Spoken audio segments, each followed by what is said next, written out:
দয়াল রে বলো রে সেই মর্ম কথা,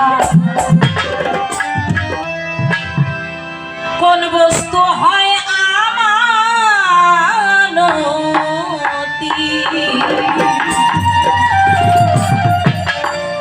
বলো রে সেই মর্ম কথা।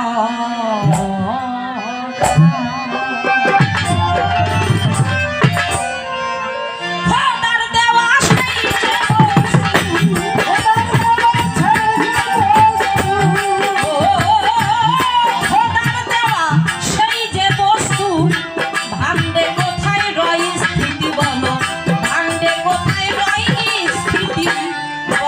মর্ম সেই মর্ম কথা, কোন বস্তু হয় আমানতি,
বলো রে সেই মর্ম কথা, কোন বস্তু হয় আমানতি, বলো রে সেই মর্ম কথা।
ভাই,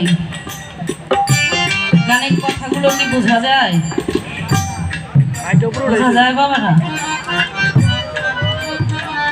আমাদের মধ্যে দয়াল কোনো পীর সাহেব আসছেন, বাজানের প্রতি ভক্তি রাখি, অনেক বাবার দরবারে গান করেছে। যে প্রশ্নবোধক গানটা বলরে সেই মর্ম কথা, কোন বস্তু হয় আমানতি, খোদার দেওয়া সেই যে বস্তু এই মানব দেহে আছে, কিন্তু কোন জায়গায় তার স্থিতি। আল্লাহ বলেছেন এই মানুষকে আশরাফুল মাখলুকাত, মানুষ হলো সর্বশ্রেষ্ঠ। আল্লাহ যত কিছু সৃষ্টি করেছেন কোনো কিছুকেই শ্রেষ্ঠ বলেন না, একমাত্র ইনসানকে, মানুষকে বলেছেন সর্বশ্রেষ্ঠ। আর এই মানুষেই আমানতি রক্ষা করতে বলেছেন। হে দুনিয়ার মানুষ, আমি তোমাদের মধ্যে দিলাম আমানত, এই আমানতকে তোমরা খিয়ানত করিও না। এই আমানতটা কি? কেউ বলে মানব দেহের বীর্য হইল আমানত, এটা পশুর ভিতরেও আছে, নাই বাবা? আছে।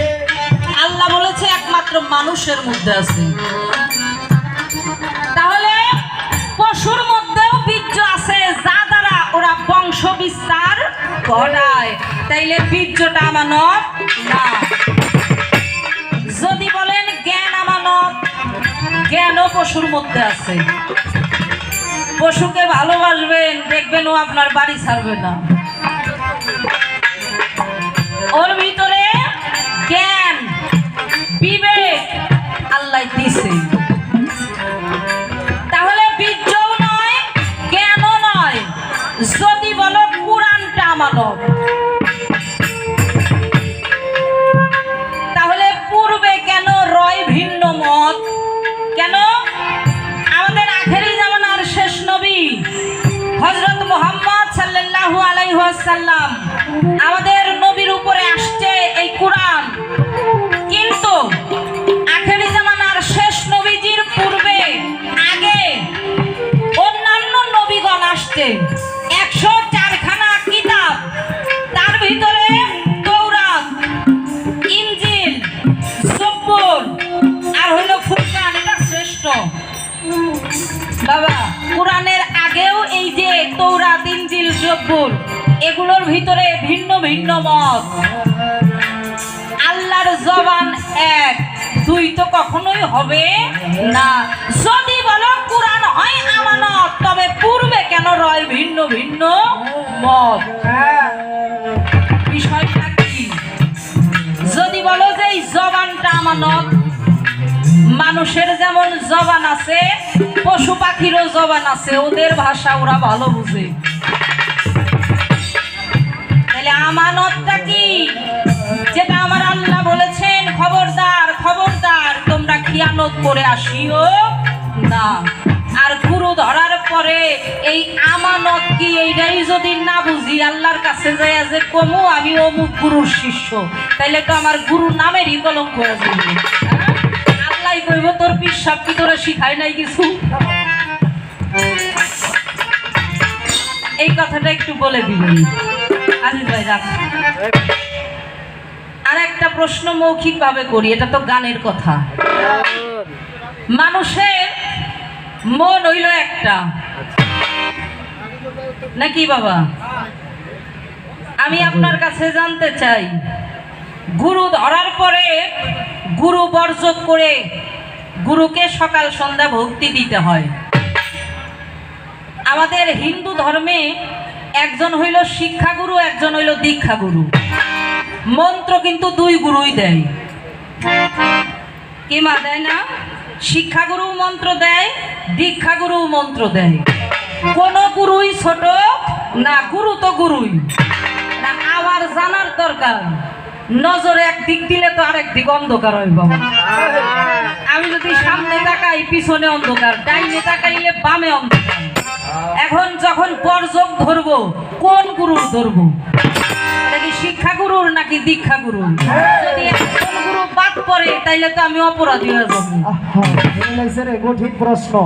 তাই না? আর যদি বাদ না পড়ে তাইলে তো হইতেছে না, কারণ গুরুকে বর্জক ধরে এমন ভাবে সামনে এনে ভক্তি দিতে হয়, মস্তক থেকে পায়ের তালু পর্যন্ত অল বডির কায়া সামনে আসতে হয়। মানে দুইজনের কায়া তো আমি আনতে পারবো না সামনে, এটা সম্ভবই না। বিষয়টা কি বাবা, প্রথম আসল, বেশি কিছু না, এতটুকু চাওয়া। হ্যাঁ, মনে অনেক কথা জমা, কারণ আমার বাবার সাথে গান হইলে ভালো লাগে, অনেক ভালো মনের একজন মানুষ আমার বাবা। আজকে ভালো ভালো কিছু কথা আমরা জানবো।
সেই মর্ম